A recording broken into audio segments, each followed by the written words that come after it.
فکر کی آزادی. اب آپ توجہ چاہوں گا آپ سے. سرکار کی آمد سے فکروں کو آزادی ملی ہے. یعنی بدن کو آزادی ملے تو قرآن اسے یوم آزادی منائے, اور فکروں کو آزادی ملے تو عید میلاد النبی منانا بہتر. اس دن کو یاد کرو جس دن تمہاری فکروں کی آزادی کا دن قرار دیا گیا ہے. یہ 17 ربیع الاول, یہ 12 ربیع الاول, یہ ربیع الاول کے مہینے میں سرکار کی آمد, یہ غفلت سے آزادی, یہ ذہنی اور فکری آزادی کا دن ہے. یہ جشن آزادی ہے جسے روز میلاد نبی کہا جاتا ہے. میلاد, ولادت سے اس کا بڑا گہرا تعلق ہے. ولادت سے اس کا بڑا گہرا تعلق ہے. عزیزان گرامی, کیا پیارا نام ہے. اللہ نے اپنے حبیب کا نام کیا رکھا ہے. میں ایک جملہ کل ٹنڈوالہ یار میں کہہ رہا تھا کہ جب اللہ کو ان سے عشق ہوتا ہے تو یہ محمد ہو جاتے ہیں, جب انہیں اللہ سے عشق ہوتا ہے تو یہ احمد ہو جاتے ہیں. سمیا فی السماء احمد وفی الارض محمد. آسمانوں میں احمد پکارے جاتے ہیں اور زمین پر محمد پکارے جاتے ہیں. اور فرما رہے ہیں نسبتوں کا عنوان ہے. لا اقسم بہذا البلد, قسم ہے لا یا لا اضافیہ ہے, قسم ہے اس بلد کی. اچھا, اگر یہاں آیت مکمل ہو جاتی اور سورہ یہاں تمام ہو جاتا تو کون سا حاضر بلد, کون سا بلد نہیں, کون سا شہر. قسم ہے اس شہر کی, کون سا شہر.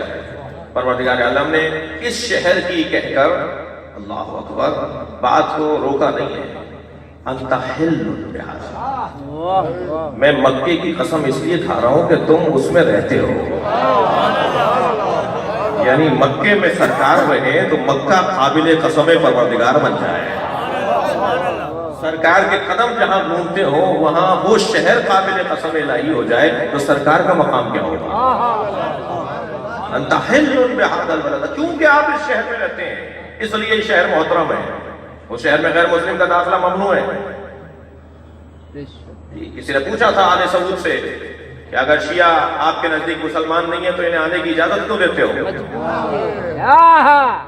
ان کا مکے میں آنا آپ اجازت کیوں دیتے ہیں؟ کیونکہ حدیث کہتی ہے من قال لا الہ الا اللہ محمد رسول اللہ وهو مسلم, جس نے لا الہ الا اللہ محمد رسول اللہ کہا وہ مسلمان ہے. ہم تو مسلمانوں سے زیادہ قیمت دینے کو تیار ہیں. یہ علامہ اقبال کہتے ہیں نا, یہ شہادت گہے الفت میں قدم رکھنا ہے, لوگ آسان سمجھتے ہیں مسلمان ہونا. لا الہ الا اللہ کی مصیبتیں کیا کچھ کم تھی جو آپ نے محمد رسول اللہ بھی کھول دیا. محمد رسول اللہ کی مشکلیں کچھ کم تھی جو آپ نے علی ولی اللہ بھی کھول دیا. یہ مشکلیں بڑھ رہی ہیں, پریشانیاں بڑھ رہی ہیں, اور پریشانیوں کے اضافے کو اقرار ولایت کہا جاتا ہے. مسلسل آپ کے ساتھ پریشانیوں کا سامنا ہے مگر آپ ولایت سے ہاتھ اٹھانے کو تیار نہیں ہیں. میں ایک فورم پر اپنے سنی علماء کے ساتھ تھا, اکثر ہوتا ہے اتفاق, وہ کہنے لگے آپ نے کلمے میں اضافہ کیا ہے. میں نے کہا نہیں حضور, آپ نے کلمے کو گھٹا دیا ہے. تک تو نہیں رہے آپ. لفظ علی ولی اللہ حدیث پیغمبر میں آیا ہے, نبی نے اپنی زبان پہ علی ولی اللہ کا لفظ بولا ہے. جنت کے 8 دروازوں پر یہی کلمہ لکھا ہے جو شیعہ پڑھتے ہیں, اور سنی کتابوں کے اندر یہ حوالہ موجود ہے, ہمارے بھائیوں کی کتابوں میں حوالہ موجود ہے. فرائض الصمتین علامہ الجوینی کی کتاب, ہمارے سنی بھائیوں کے محدث ہیں, ان کی کتاب فرائض الصمتین 600-700 سال پرانی کتاب. توجہ ہے, نسبتوں کا عنوان ہے, نسبتوں کا عنوان ہے. سرکار دو جہاں کو اللہ نے کیا خوب نام دیا ہے. بسم اللہ, سبحان اللہ, سبحان اللہ, سبحان اللہ, سبحان اللہ, سبحان اللہ. دیکھیے, سبحان اللہ. ایک لفظ استعمال ہوتا ہے مستعمل, ایک لفظ استعمال ہوتا ہے محمل. کوئی لفظ اگر معنی دار ہو تو اسے کہتے ہیں مستعمل, اور کوئی لفظ اگر معنی سے گر جائے, اس کا کوئی معنی اور مطلب نہ ہو تو اسے کہتے ہیں محمل. مثلا روٹی, یہ لفظ ہے مستعمل, اس کا محمل کیا ہے؟ روٹی, روٹی ووٹی, پانی وانی. جی, پانی وانی، واہ واہ واہ واہ واہ. یعنی اگر اس کو محمل بنا دیا جائے اسی مستعمل کو تو اس کے معنی گر جاتے ہیں. یہ کیا نام ہے؟ اللہ، محمد، علی. کہ اس کا محمل بھی بنائے تو اس کے معنی رہتے ہیں. اور کب ہے اس کا محمل بنتا ہی نہیں ہے. اللہ واللہ، محمد وحمد، علی ولی، اس کا محمل بنتا ہی نہیں ہے. یعنی اگر کوئی بے ادبی کرتے ہوئے یہ سوچے کہ میں نام بگاڑ دوں، تمہارا دماغ بگڑے گا، نام نہیں بگڑے گا.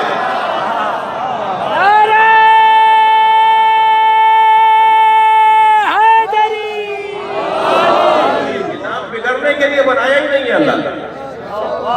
یہ چند نام ایسے ہیں جن کو بگاڑا ہی نہیں جا سکتا. اور آگے بڑھیے اسی نام کی بات میں.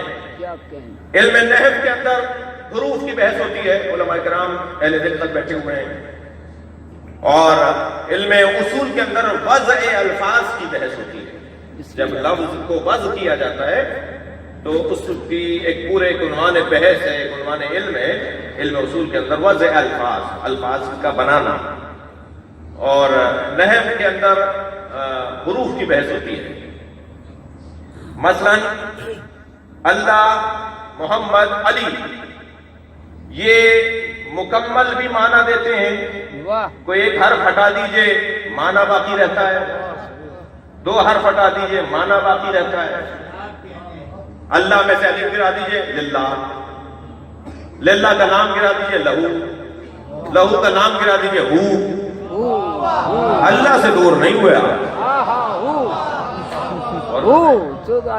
محمد میں سے میم گرا دیجئے حمد، تھکے ہوئے. حمد میں سے ہا گرا دیجئے مد، مد کہتے ہیں طویل ہونے کو. مد ذل العالی، کسی چیز کا طویل ہونا اسے کہتے ہیں مد. گرا دیجئے میم، مد میں سے میم گرا دیجئے دال. دال یعنی دلالت، جس کا وجود دلالت پروردگار، جس کے وجود سے اللہ سمجھ میں آتا. اللہ اکبر. عزیزان گرامی، کیا عظمت اللہ نے اس وجود پر عطا کی، میرے اور آپ کے بس کی بات نہیں ہے. حضرت ابراہیم نے جب نمرود سے حضرت ابراہیم کا مناظرہ ہوا تو اس میں بڑا حسین باب ہے قرآن مجید کے اندر. پکڑ کر لے آئے حضرت ابراہیم کو، تم نے بت گرائے. اچھا، آپ کو کیسے پتا پڑا ہم نے گرائے؟ سارا شہر تو باہر تہوار منانے گیا ہوا تھا. جب واپس آئے تو خود ٹوٹے ہوئے تھے، کہنے لگے ابراہیم نے گرائے. تمہیں کیسے معلوم ہوا ابراہیم نے گرائے؟ معلوم یہ ہوا مومن اپنی نشانیوں کے ساتھ جیتا ہے. کام بتاتا ہے کس کا ہے، طریقہ بتاتا ہے کس کا ہے، روش بتاتی ہے کس کا ہے. جملہ کہوں، جنازہ پکار کے بتاتا ہے علی کا مارا ہوا ہے. کار بتائے گا کہ کام کس کا ہے. حضرت ابراہیم کو کسی نے نہیں دیکھا تھا کہ بت توڑے ہیں حضرت ابراہیم نے، لیکن سارے شہر نے کہا یہ ابراہیم کا کام ہے. حضرت ابراہیم فرمانے لگے اسی نے توڑا ہوگا جس کے گلے میں کلاڑی لٹکی. آپ کا سنا ہوا واقعہ ہے، حضرت ابراہیم نے بڑے بت کے گلے میں کلاڑی لٹکا دی. کہنے لگے وہ تو ناک میں بیٹھی ہوئی مکھی نہیں جل سکتا. حضرت ابراہیم نے فرمایا یہی تو میں سمجھانا چاہتا ہوں. جو ناک پر بیٹھی ہوئی مکھی نہیں اڑا سکتا وہ تمہارا خالق کیسے ہے، وہ تمہارا رب کیسے ہے؟ وہ نہیں سکتا. جو خود اپنا کچھ نہ بگاڑ بنا سکے وہ تمہیں بگاڑ رہا ہو، تمہیں بنا رہا ہو. تو کہنا یہ تمہارا ہی کام تھا، تم نے اقرار کر دیا، تمہیں آگ میں جلایا جائے گا. حضرت ابراہیم کو آگ میں پھینک دیا گیا. حضرت ابراہیم کو آگ سے کیا گھبراہٹ، انتہائی اطمینان کے ساتھ جا رہے ہیں. کتنا چکر لگایا حضرت ابراہیم کو منجنیق میں رکھ کر. مجھے اور آپ کو اگر 2 مرتبہ گھمایا جائے تو ہم شاید آدھے گھنٹے تک چکر کھاتے رہیں گے. حضرت ابراہیم کو منجنیق میں گھما کر پھینکا. حضرت ابراہیم گھومنے کے بعد، چکر کھانے کے بعد جا رہے ہیں. تو جبریل نے آ کر کہا حل لگا حاجت یا ابراہیم، اے ابراہیم کوئی حاجت ہے؟ تو حضرت ابراہیم نے فرمایا اما الیک فلا، ہاں ہے مگر تم سے نہیں ہے. اتنے چکر کھانے کے بعد بھی ابراہیم کی عقل سالم ہے. تم فخر ابراہیم کو کہتے ہو معمولی بخار میں عقل چلی گئی. صلوات پڑھیں گے محمد و آل محمد.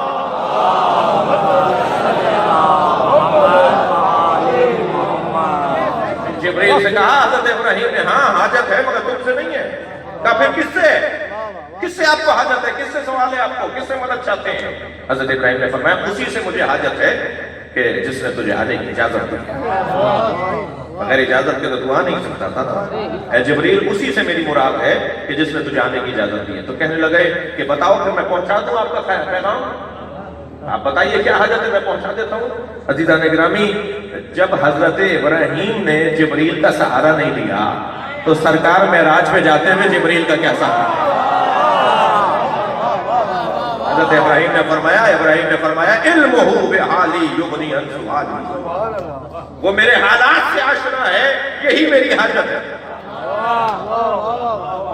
اسے میرے خیال ہے, اسے میری طلب ہے, اسے مجھ سے پیار ہے, بس یہی میری حاجت ہے. اس نے تجھے بھیج دیا, اس کی توجہ مجھ پر ہے, بس یہی میری حاجت ہے, مجھے اور کچھ نہیں چاہیے. تو حضرت ابراہیم انتہائی اطمینان کے ساتھ آگ میں چلے گئے. یہ اطمینان ہے کہ جو رستے بناتا ہے. واہ واہ واہ واہ, سبحان اور کریں گے عزیزان گرامی. موسیٰ دریائے نیل پر پہنچے, اطمینان تھا جس نے رستہ بنوایا. کیا کہنے. ابراہیم آگ میں پہنچے, اطمینان قلب تھا جس نے آگ کو ٹھنڈا کیا. یوسف علیہ السلام زلیخا سے گریز کر کے نکلے, دروازوں پہ تالے پڑے ہوئے تھے, 7 دروازوں پہ تالے پڑے ہوئے تھے. حضرت یوسف کو پتا تھا سامنے جو نزدیک دروازہ آ رہا ہے اس میں تالا پڑا ہوا ہے, مگر حضرت یوسف نے تالے کا خیال نہیں کیا, اللہ تعالیٰ کا خیال کیا. جیسے ہی پہنچے ہیں دروازے پر, جو بند تالے کا دروازہ تھا, تالا ٹوٹ گیا. یہ تالا نہیں ٹوٹ رہا ہے, یوسف کا اطمینان ثابت ہو رہا ہے. اطمینان قلب ہے. جنگ صفین کے اندر ایک شخص اپنا کٹا ہوا ہاتھ لے کر آیا مولا علی کے پاس. ایک شخص نے میرے ہاتھ پہ تلوار ماری ہے, میرا ہاتھ کٹ گیا مولا, میرا ہاتھ ٹوٹ گیا, ہاتھ کٹ گیا. حضرت نے اس کا ہاتھ اس کے بازو سے جوڑا, چند لمحوں کے لیے کچھ پڑھا, ہاتھ جڑ گیا. مولا علی نے کٹا ہوا, بالکل کٹا ہوا ہاتھ اس کا جوڑ دیا. جڑا ہوا ہاتھ بالکل صحیح سالم, کچھ بھی نہیں, اب اس کے اندر محسوس بھی نہیں ہو رہا کہ پہلے کبھی کہیں کٹا تھا, ابھی کٹا ہوا تھا. جانے لگا, آدھے راستے سے واپس آئے, کہنے علی کیا پڑھا ہے آپ نے, یہ تمہارا کام نہیں ہے. تم علی سے پوچھو کہ علی نے کیا پڑھا ہے, تمہارا ہاتھ جڑ گیا, شکر ادا کرو. کہنے لگا آپ نے کیا پڑھا ہے؟ حضرت نے فرمایا سورہ الحمد پڑھی ہے. کہنے لگا الحمد پڑھی ہے, ہاتھ ٹوٹ کے پھر گر گیا.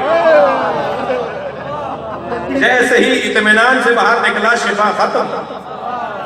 اگر مجھے کسی پیر, کسی ولی, کسی امام, کسی معصوم کے مزار سے حاجت لینی ہے تو پہلا قدم اطمینان کا ہے. بغیر اطمینان کے مجھے شفا نہیں ملے گی. شاگرد استاد کے کہنے پہ دریا پہ چل کے آ رہا ہے. تم اتنا لمبا سفر کر کے کیسے آ جاتے ہو استاد؟ آپ نے بتایا تھا بسم اللہ پڑھ کے دریا پہ پیر رکھ لینا. تو میں بسم اللہ پڑھ کے دریا پہ پیر رکھتا ہوں, رستہ بن جاتا ہے.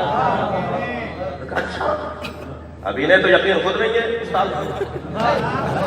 کتنے ہی ہوں گے جو محشر کے اندر رک جائیں گے اور بہت سے آگے جا رہے ہوں گے, تو کہیں گے بھائی تم کہاں جا رہے ہو؟ کہا استاد آپ نے جو بتایا تھا اس پہ عمل کیا تھا تو جنت جا رہے ہیں. کہ بھائی آپ کیوں رکے ہوئے ہیں؟ وہ پوچھے گا, شاگرد پوچھے گا استاد سے آپ کیوں رکے ہوئے؟ کہہ رہے جو ہم نے تمہیں بتایا تھا اس میں ہمیں کو یقین نہیں تھا.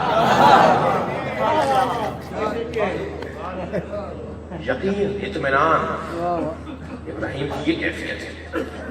جب انہوں نے دیکھ لیا کہ آگ بولے میں تھک تو نہیں,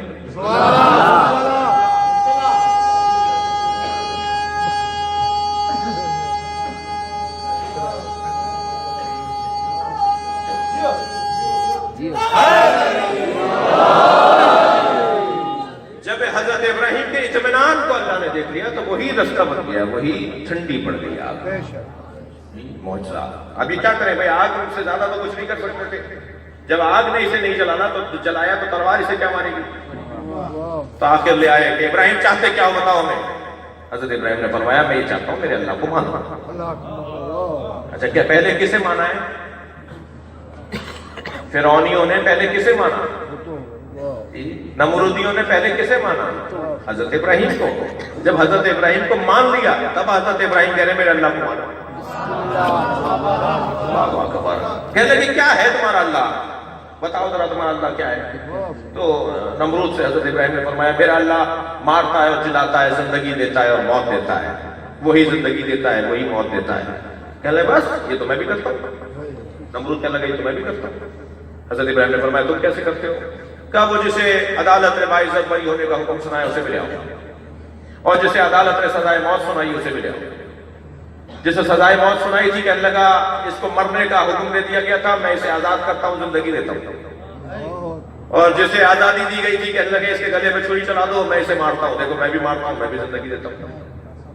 اگر حضرت ابراہیم چاہتے تو اس بچکانہ دلیل کی دھجیاں اڑا دیتے نا. یہ اس قابل ہی نہیں تھا جواب جاہلاں خاموشی بادشاہ. یہ بات تو اس قابل ہی نہیں تھی کہ حضرت ابراہیم اس کا کوئی جواب دیتے. حضرت ابراہیم نے کیا فرمایا؟ حضرت ابراہیم فرمایا میرا اللہ مشرق سے سورج نکالتا ہے، مغرب میں ڈبوتا ہے.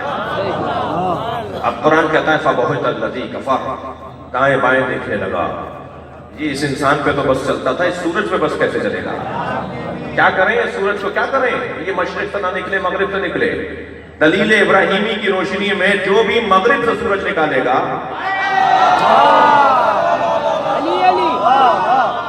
یہ دلیل ابراہیمی اس وقت کے توحیدی مجمع کی کلاس تھی.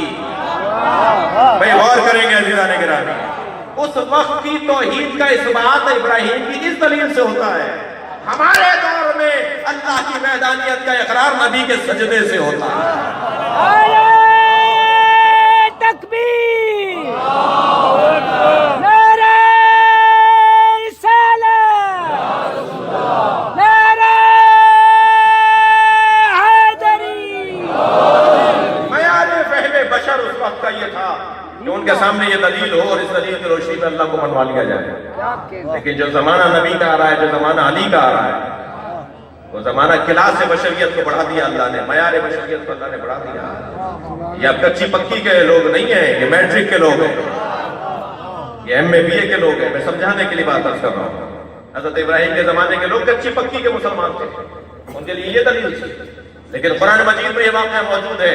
اب مقام صحبہ پر جب نبی نے سورج کو پلٹایا، جب مقام صحبہ پر علی ابن ابی طالب نے سورج کو پلٹایا، گھبرائے نہیں، سورج کا پلٹانا یہ نبی اور علی کے معجزے نہیں ہیں، مشغلے ہیں. یہ تو اس دروازے پر اگر کوئی سچا ہو جائے نا تو وہ ولی بھی سورج پلٹا سکتا ہے. سورج پلٹانا، کنکریوں سے باتیں کرنا، کلمہ پڑھوا دینا، درخت کو چلنے کا حکم دینا، کڑوے کنویں کو میٹھا بنا دینا، جانوروں کو بولنا کو زبان دے دینا، چاند کے 2 ٹکڑے کر دینا، یہ نبی کے معجزے نہیں ہیں. لکھن صاحب فرماتے 1000 سے زیادہ معجزے ہیں نبی کے جو ذکر ہوئے ہیں. وہ جو ذکر ہوئے سارے نبی کے معجزے، وہ معجزے نہیں ہیں، نبی کے روزمرہ کے مشغلے. نبی کا معجزہ تو قرآن ہے، یہ نبی کا معجزہ علی ہے. قرآن نبی کا معجزہ ہے.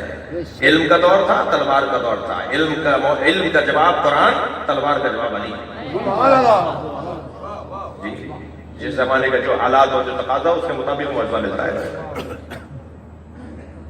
دربار شام میں ایک اسیر کو لے آئے. کون ہو؟ علی کا مولائی. کہا زبان کاٹیں گے ورنہ علی کے خلاف بولو. کہنا زبان نہیں، میرے بدن کے بوٹیاں کرتا، میری ہر بوٹی بوٹی علی علی پکارے گا، میرے بدن کا قطرہ قطرہ علی علی پکارے گا. شام کے حاکم حجاج بن یوسف، متوکل، ان چند لوگوں نے جس انداز سے مولا کے چڑھنے والوں کے ساتھ ظلم و زیادتی کی ہے وہ ایک مکمل تاریخ ہے. خاص طور پر سادات کو، خاص طور پر سیدانیوں کو میں بیان نہیں کر سکتا. حجاج ابن یوسف کے زندان سے 3000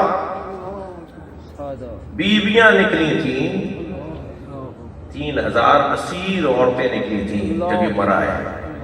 اور ان کی کیفیت کیا تھی وہ بیان نہیں ہو سکتی. شاہ حسین یہ بولو، کہنے لگا علی کے خلاف بولو. کہنے لگا علی کے خلاف نہیں بول سکتا. اچھا علی کے بارے میں کچھ بتاؤ. کیا بتاتے ہو؟ تو ایک مرتبہ اس نے خطبہ دینا شروع کیا.